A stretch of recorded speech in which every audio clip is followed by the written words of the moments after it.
merienda dyan. Eto na, ibigay ko na, idol.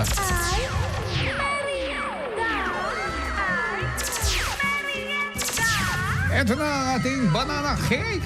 Naku, yung mga nandiyan sa may palengke. Oo, ito pwede yung mga overripe at saka yung iba pang mga banana cake na imbes na itapon mo, pwede pa naman gawing banana cake pala. Ang gagawin lang natin ay ito yung mga kailangan sa ating ingredients, mga idol. 1.5 cups ng all-purpose flour at saka 1/2 teaspoon ng baking soda and 1/2 teaspoon ng baking powder. Magkaiba kasi yung baking powder at saka baking soda. Pero pareho sila na hinahalo sa ating binibake, di ba?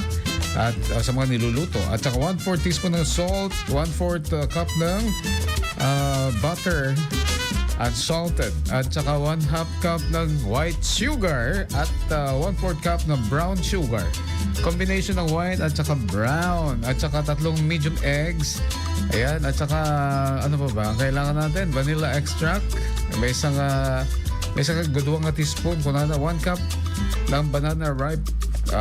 Lakatan variety kunana pa yun bagana ano digay pabalimot siguro digay kuya digay saba. Alright, digay dipig ha, dipig tarupang dipig ko na nanonood ba ko pauna digay sabat dipig at lemon juice.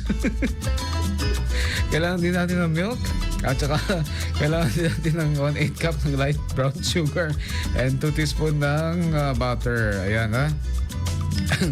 Ayan, isuro na kasi ka ay LJ Agbayani no kasano tagluto ti puding to ta isang to ti bagata no ka on air ha. Yung mga taga Totis Bake Shop, magandang afternoon sa inyo lahat. And then, ang kailangan din natin ay butter and ito na ang gagawin natin. Mga idol, sa isang bowl, combine lang natin, mekos-mekos lang natin ang ating mga ingredients. Baking powder, baking soda, salt. At yan, sa another bowl naman, yan yung butter, sugar, at saka yung egg, may vanilla. And then, yung ating dinurog-durog na bananas. Parang yung dinurog-durog mo yung puso niya. Parang ganon. O, di ba? At pagkatapos, ito na yung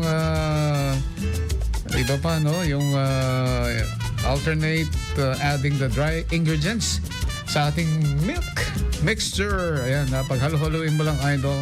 At pagkatapos niyan, pwede mong tapingsan yan ng peanut o kaya naman almonds.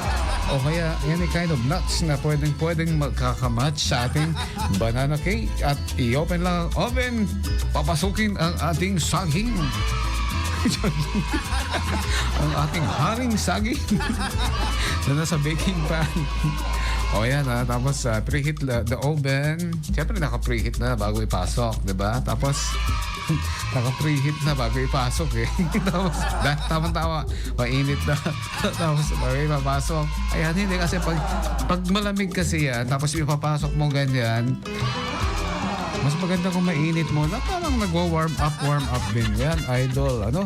So, ayan na, idol. Pag na-bake na natin in about 20 minutes. Alright? Mayatin, ha? Okay na to. Ito na, idol, ang ating masarap na bake banana cake. Dito lang yan sa ating programang Ay sa Hapon. Featuring our Ay Merienda sa IFM. Mga ito mong FM, Subaya.